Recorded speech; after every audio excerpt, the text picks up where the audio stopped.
आपसे चाइना खुश है अगर सी पैक पे? चाइना के साथ आपने चाइना को जो चाइना चाहता है वो दे पाए हैं आप?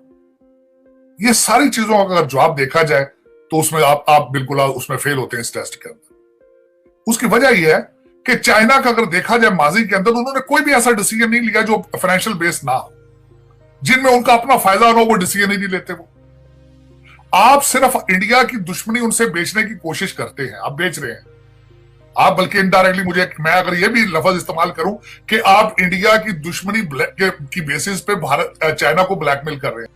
जय हिंद दोस्तों, मैं महेंद्र शर्मा स्वागत करता हूं वन वर्ल्ड हिंदी में आपका। उम्मीद करता हूं आप खुश और स्वस्थ है। दोस्तों आइए दिखाते हैं पाक मीडिया की एक और लेटेस्ट डिबेट जिसमें साजिद तरार ने बहुत जबरदस्त विश्लेषण करके बताया कि कैसे पाकिस्तानी नेताओं और पाकिस्तानियों ने चाइना को भी चूना लगा दिया और चाइना का सी पैक जो प्रोजेक्ट था उसको भी बेच खाया और कहीं ना कहीं चाइना को अपना दोस्त समझ के अब भारत के खिलाफ जहर उगलना चाइना के सामने शुरू कर दिया। जबकि चाइनीज इतने सयाने हैं कि वो सब समझते हैं कि पाकिस्तानी हमें क्या बेचना चाहते हैं। जबकि पाकिस्तान को लेके चाइना कभी भी भारत को नाराज नहीं करेगा, क्योंकि चाइना एक व्यापारिक कंट्री है जो अपने कस्टमर को सहज रूप से रखता है। तो कहीं ना कहीं आज ना ही तो पाकिस्तान की दाल गल रही है और जो दुश्मनी का बीज पाकिस्तान चाइना के सामने भारत का बो रहा है वो कहीं ना कहीं नाकाम सा साबित होता हुआ नजर आ रहा है। ये चीज साजिद तरार ने बहुत जबरदस्त विश्लेषण करके आलिया शाह के साथ बताई है।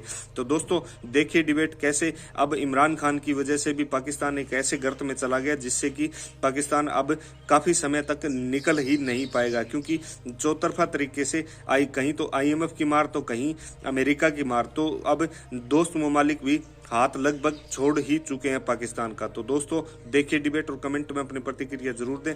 लास्ट में आपसे रिक्वेस्ट करूंगा, चैनल पर नए हैं तो चैनल को सबसे पहले सब्सक्राइब करें, लाइक शेयर कमेंट जरूर करें। दोस्तों जय हिंद, वंदे मातरम, भारत माता की जय। दोस्तों चाइना आपकी मोहब्बत में कितना आगे जा सकेगा? आपसे चाइना खुश है अगर सी पैक पे? चाइना के साथ आपने चाइना को जो चाइना चाहता है वो दे पाए हैं आप? ये सारी चीजों का अगर जवाब देखा जाए तो उसमें आप बिल्कुल उसमें फेल होते हैं इस टेस्ट के अंदर। उसकी वजह यह है कि चाइना का अगर देखा जाए माजी के अंदर उन्होंने कोई भी ऐसा डिसीजन नहीं लिया जो फाइनेंशियल बेस ना हो, जिनमें उनका अपना फायदा हो, वो डिसीजन ही नहीं लेते वो। आप सिर्फ इंडिया की दुश्मनी उनसे बेचने की कोशिश करते हैं, आप बेच रहे हैं।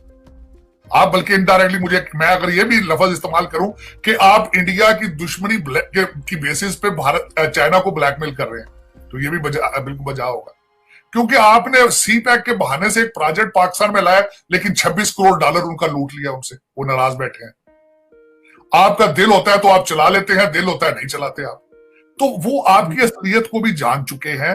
क्वेश्चन ये है कि आप भारत को नाराज कर सकता है चाइना एज ए कस्टमर, क्योंकि उनके बहुत ज्यादा प्रोजेक्ट इंडिया में बिकती है।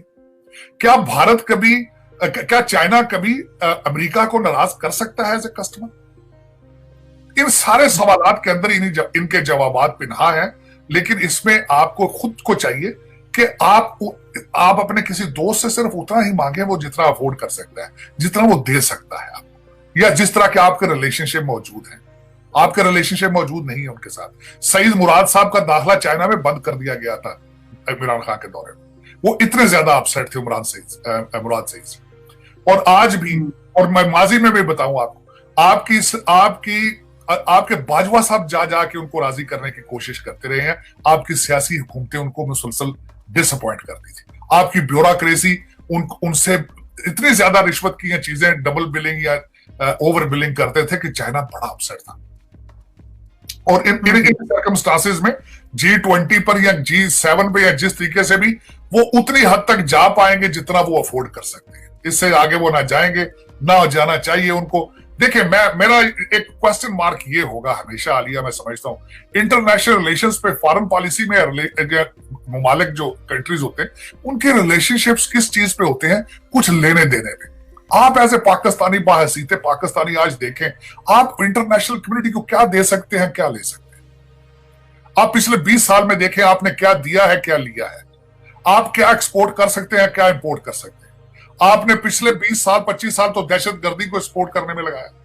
पाकिस्तान का नाम ले लोग 2 फुट पीछे हट जाते थे।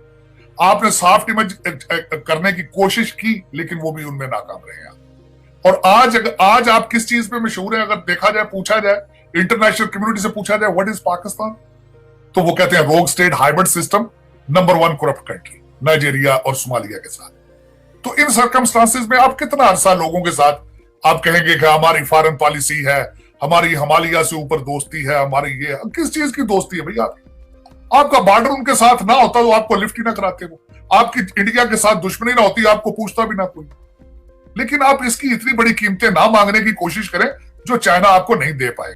अच्छा साजिद, मुझे ये बताइएगा कि साथ में इमरान खान एक और नैरेटिव भी लेकर चलते हैं, वो ये है कि वो ना धमकियां देते हैं कि ये जो हुकूमत है ना, ये देखना इंडिया से ताल्लुकात कायम करेगी, ये देखना इसराइल से ताल्लुकात का। अच्छा, इसलिए वो ये किस लिए कह रहे हैं?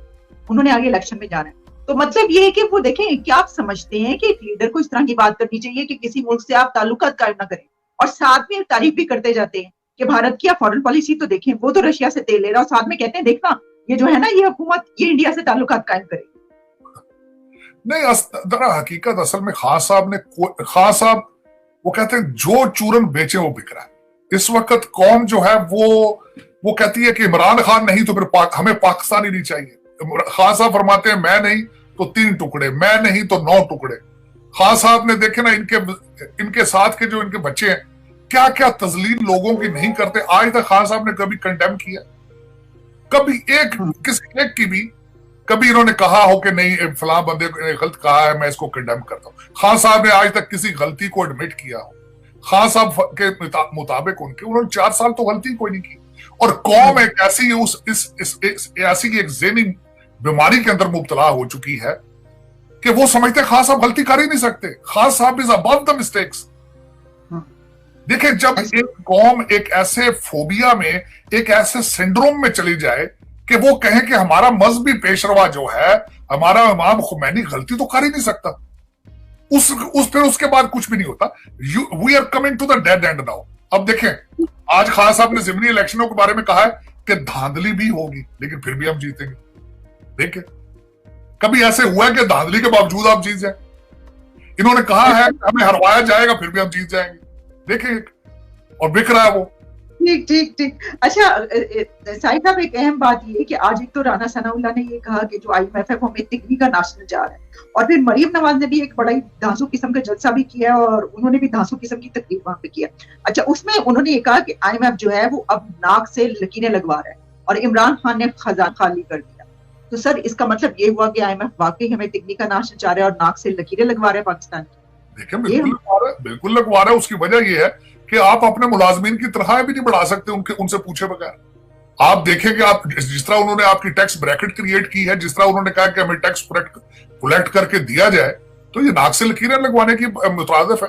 जिस तरीके से आपकी रोजाना पेट्रोल आपका बढ़ा रहे हैं ये लकीरें, लेकिन उसका वजह यह है कि मेरा ये क्वेश्चन ये नहीं है कि IMF क्या कर रहा है, चाइना क्या करेगा, आपको सऊदी अरेबिया क्या करेगा। जो भी पैसा इस वक्त पाकिस्तान में आएगा कहीं से, अगर वो कॉमन मैन तक नहीं जाता तो एंड ऑफ द स्टोरी। सबसे